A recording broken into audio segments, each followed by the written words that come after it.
pushing out into the solar system, not just to visit, but to stay. Last month, we launched a new spacecraft as part of a re-energized space program that will send American astronauts to Mars. We're going to be out there, and we can make it happen, and we can make the future better than the past.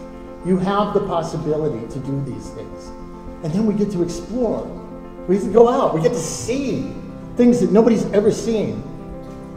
Go to places nobody's ever gone. Do things nobody's ever done.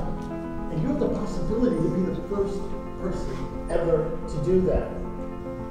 You're going to look back at the pictures of you at this event at some point and go, that was when I was getting started. New Worlds and New Worlds Institute has had 2 conferences now. We just ended our second in Austin, Texas, and it was a huge success.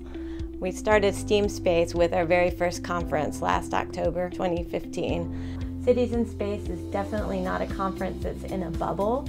They're actually listening to designated speakers in the new space industry, and they're watching professionals and researchers walking in and out in their same space as they exhibit their work. STEAM Space is all about creating our next pioneers. We want to go ahead and create an integrated STEAM space education where we can talk about colonization and create collaboration between students across the globe, hoping to eventually create a K-12 curriculum.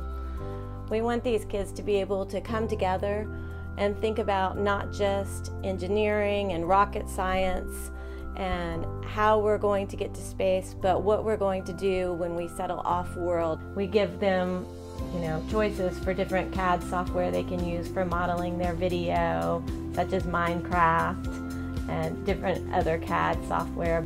We have 4 above-ground domes, each housing a farm and powered by a segment of solar panels. These unknowns up to this point were impossible to test in controlled synthetic environments created on Earth. The answers to these questions would solve many of the mysteries of space and opens up its entirety to human exploration. So actually it's kind of interesting. This competition is for 6th grade through 12th grade. I think 5th grade is actually allowed to do this, but these are 4th graders. So we are the youngest students here, and we actually didn't change any of the specifications or any of the rules that they had to do for this challenge. So they're actually doing the exact same things that the high school and middle school kids are doing. We didn't choose Mars or the moon just because Mars could be cold and chilly, and we wouldn't be able to survive or thrive. We didn't choose the moon because it's the same thing, but comets could come down and they could hit us. I'm a big progressive education advocate. I'm strongly in favor of project-based learning as well as social and emotional learning. It's been really interesting because I teach algebra, and there's a kind of an indirect relationship in this project, but it's really gotten them to look that if they're super passionate about something, they don't have to wait to take a class on it, they don't have to wait for a teacher to teach them about it. They can just go out and learn it on their own and ask questions and find people that will be able to tell them the information that they're interested in. It's been such a phenomenal thing to watch students interact with each other, watch the teamwork that they have coming together to form a futuristic city in space. And not only do they work together, but each student kind of finds their niche in what technology they're interested in. So certain students are interested in new sources of energy, and so they really focus in, they become the experts on that. This is what everything we're doing is all about, because we care about this little planet we call the Earth. We can even be talking about the environment and what can they be doing differently up there to change down here, and how they can really be conscious and mindful as they move on to creating these new communities and new settlements. It's really important for us to make sure that we have an all-inclusive community with STEAM Space kids, not just with economics and ethnicity, but also with gender. And one thing that's made me so happy this past couple of years is watching how many girls are involved and enthusiastic about this new space industry and how they want to get involved in STEAM and STEM education.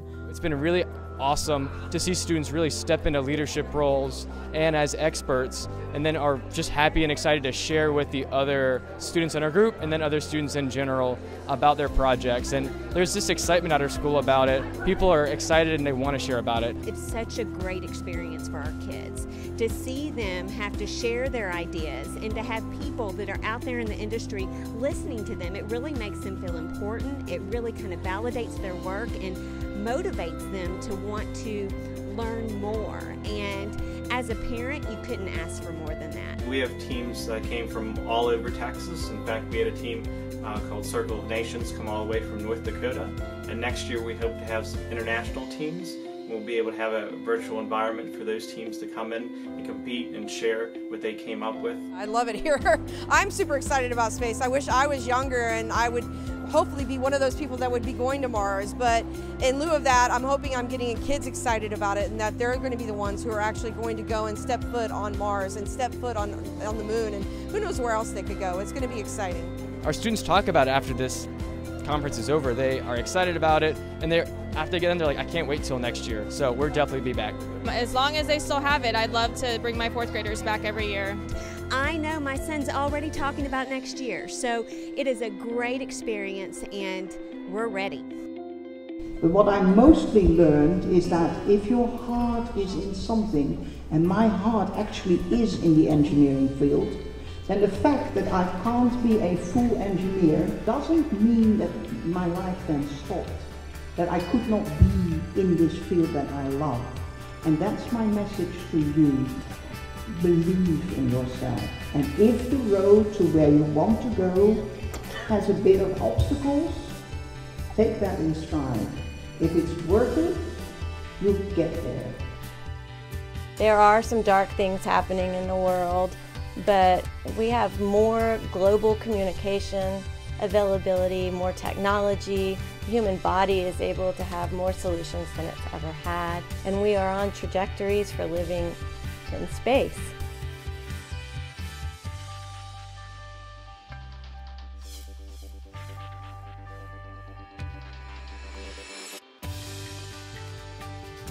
I'm not actually feeling to win because as long as our humankind gets saved, I'm fine with that.